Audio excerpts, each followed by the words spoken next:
When much of New York City was left without power after Hurricane Sandy, a major effort began here to strengthen the electrical power grid, make it more storm resistant. And as we've been watching the slow storm recovery in Puerto Rico, it is clear that the power infrastructure there is still totally inadequate, and also that little was done to fix it after the big hurricane 5 years ago. It was fall of 2017 when the island was hit with Hurricane Maria. That came just a few months after the Puerto Rico Electric Power Authority had filed for bankruptcy, and it was in the aftermath of Maria that Puerto Rico's then governor, Ricardo Rosselló, moved to privatize the electricity services. So the Luma Energy Company signed a 15-year contract. It would operate Puerto Rico's grid.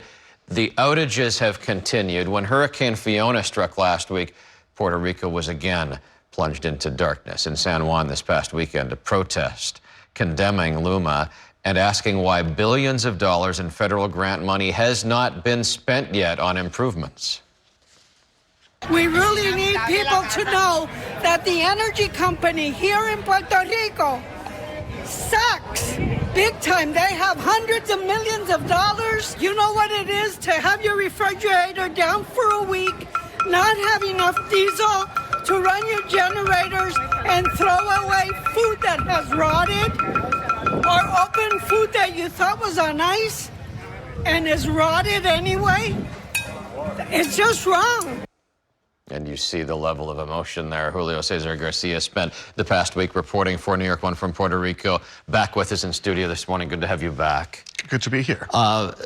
If people have complaints all the time about Con Ed, that they couldn't get through to customer service or that they were slow to make a repair after a blackout, let's just say that on their worst day, they're having a better day than what people have experienced in Puerto Rico. Certainly. It's not just waiting on the line for an hour. It's waiting on the line for days and then having to call back again and then waiting weeks in some cases for the electricity to come back.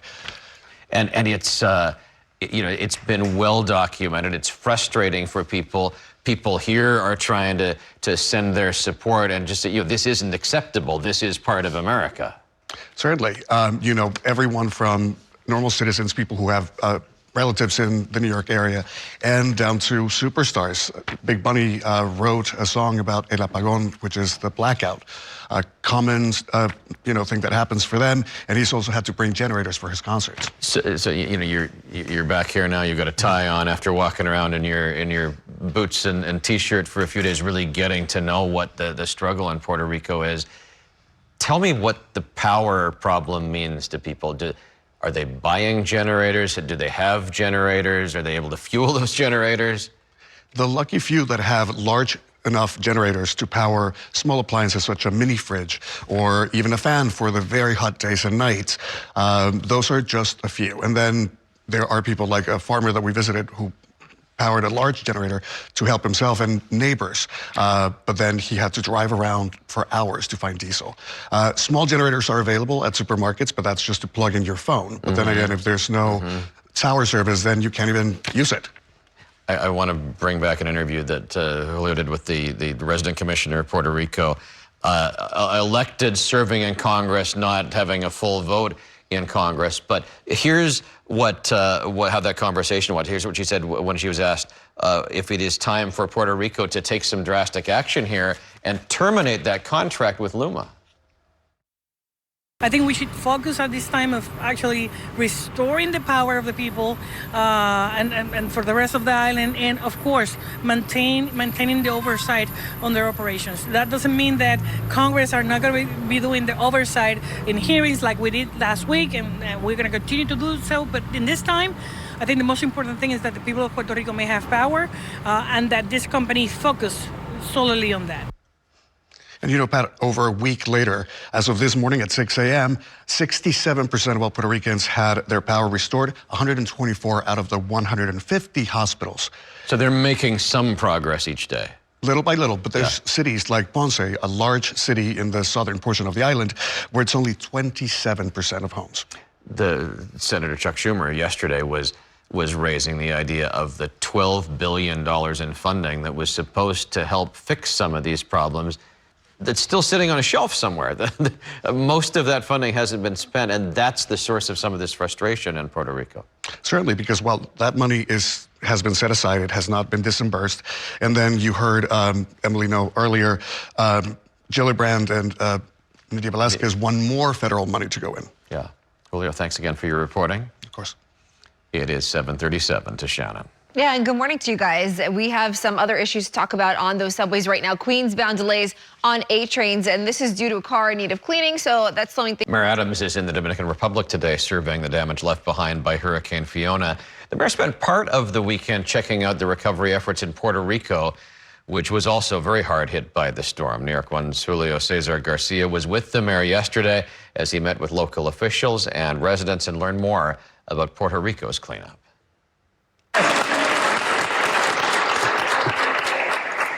New York City is the San Juan of America. Mayor Eric Adams spent 11 hours on the ground in Puerto Rico Sunday on a whirlwind visit in response to the destruction caused by Hurricane Fiona that wiped out power all over the island.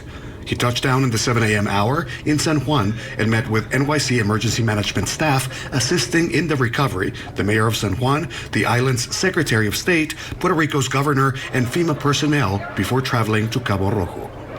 We are so proud to the mayor of New York to be here with us in Cabo Rojo. Dozens of residents of the remote town 3 hours south of the capital rushed to this community center to greet Mayor Adams. A large number of them still don't have electricity or running water. It sends the message that the people of Puerto Rico matter. We brought food, we brought water, but also we brought our hearts. Some came for selfies or food, and many left with supplies and a warm meal. Most people lose all in the house, flood with water, 4 feet, 5 feet. Other, the ceilings. And Adams promised to do what he can to help speed up the federal government's response. We have to get the generators here, the electricity back on, that's connected to the water. We can bring the food and water that we have, but we have to get it sustainable. Then the convoy went deep into the hard-hit community, where he found New Yorkers happy to see their mayor. The distance to be able to get a cup of water or even a cup of ice from here is very difficult. I'm so proud to be a New Yorker and to see them here, helping these people. It's just amazing. That's Juan. His partner Marilyn's aunt received food donations straight from the hands of Mayor Adams. The photo up in the front yard of her house, not yet repaired after Maria hit 5 years ago. Now with a pile of debris as well, courtesy of Fiona. She received the federal money to rebuild, but her contractor hasn't completed the work. She had a broken pipe and we happened to realize it. Fortunately, we was able to fix it and help her out. My father lost basically all that he had. The mayor wrapped his visit before sundown to fly to the Dominican Republic, accompanied by Transportation Commissioner Idanis Rodriguez, NYC OEM Commissioner Zach Iscol, Representative Adriano Espaillat, Queensboro President Donovan Richards, and Council Member Rafael Salamanca, among other officials. In San Juan, Julio Cesar Garcia, New York One. And there's more finger pointing over Puerto Rico from Senate Majority Leader Chuck Schumer, who says he knows who's to blame for the power outages that the Puerto Rican people have been dealing with as they recover from Hurricane Fiona and prior storms. After Hurricane Maria in 2017, $12 billion in federal funding was set aside to upgrade the electrical system to make it more resilient if there was another storm. Here we are. Another storm, and only 2% of that $12 billion has been sent so far because there's a dysfunctional relationship between the government-owned Puerto Rico Electric Power Authority and the privately owned Luma Energy Company. They have not spent the dollars. So I have called on the Puerto Rican Oversight Board to go after PREPA, which is the company that runs the generators, and Luma, which runs the power lines, to start cooperating, get their act together, and make sure they start using the money we gave them to fix up the power generation system and the power delivery